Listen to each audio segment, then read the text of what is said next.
बिस्मिल्लाहिर्रहमानिर्रहीम। अल्लाह ताला की ज़ात ने हर किस्म की फ़सलों में मुख्तलिफ़ किस्म के फ़वाइद रखे हैं। तो ये जंतर हमने लगाया है ग्रीन मैन्योरिंग के लिए या सब्ज़ खाद के लिए। इसके मुख्तलिफ़ फ़ायदे हैं। मिसाल के तौर पर ये फ़िज़ा से नाइट्रोजन जज़्ब करके ये पौधा ज़मीन के अंदर छोड़ देता है, जिससे हमारे यूरिया खाद की या नाइट्रोजन फर्टिलाइज़र की ज़रूरत कम पड़ती है। ये ज़मीन में इसकी वजह से सैल की ज़मीन की फर्टिलिटी ज़रख़ेज़ी बढ़ती है, ज़मीन की पानी रखने की सलाहियत बढ़ती है।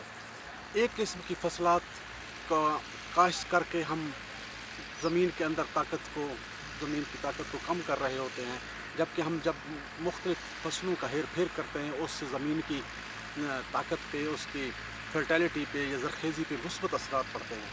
कौमी ज़राई तहक़ीक़ाती इदारा इस्लामाबाद हमेशा इस कोशिश में रहता है कि अपने काश्तकार भाइयों को इस किस्म के काश्त के तरीक़ाकार बताए जाएँ, जिससे ज़मीन की फर्टिलिटी सलाहियत बेहतर हो और पैदावार बेहतर हो, किसान का ख़र्च कम हो। तो इस हवाले से ये सिस्मानिया या जंतर की फसल काश्त की गई है। इससे हमने कई साल पहले इस पर काफ़ी तजुर्बात किए हैं और इससे साबित हुआ है इससे गंदम या दूसरी फसलों की पैदावार बढ़ जाती है। तो हमारे काश्तकार भाई अगर अपने फसलों को हेर फेर करें और ख़ास तौर पे ऐसी फसलों को भी अपने ज़मीन पर काश्त करें जिससे ज़मीन की फर्टिलिटी में इजाफ़ा हो, तो इंशाअल्लाह इससे न सिर्फ उनके अखराजात में कमी होगी बल्कि उनकी ज़मीन की सेहत या उसकी ज़रख़ेज़ी में इजाफ़ा होगा।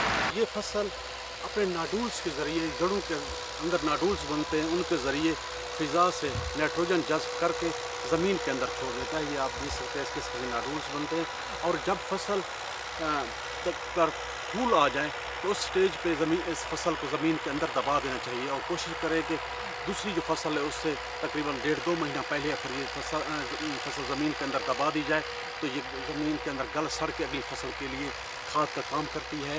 ज़मीन का नामियाती मादा बढ़ जाता है और आप यहाँ से देख सकते हैं कि इसको किस तरह ज़मीन में ट्रैक्टर चला के दबा देना चाहिए ताकि ये अच्छी तरह कुछ दिनों के बाद गल सड़ जाए।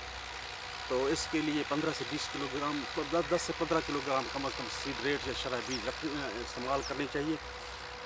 और वक्त पे अगर काश्त करें तो इसको अगली फसल से पहले आप वक्त पे ग्रीन मैन्योरिंग या हल चला के ज़मीन में दफन कर सकते हैं। तो इसके इंशाअल्लाह ज़मीन पे मुस्बत असरात होंगे और इससे किसान की ज़मीन की हेल्थ के साथ साथ उसकी इंशाअल्लाह आमदनी में भी इजाफ़ा होगा। हमारा एनवायरनमेंट भी बेहतर होगा, क्योंकि जितनी हम नाइट्रोजनस खादें कम इस्तेमाल करेंगे और इस किस्म ग्रीन मैन्योरिंग करेंगे तो उससे हमारी emission of green house gases जो है ना, उसमें कमी होगी।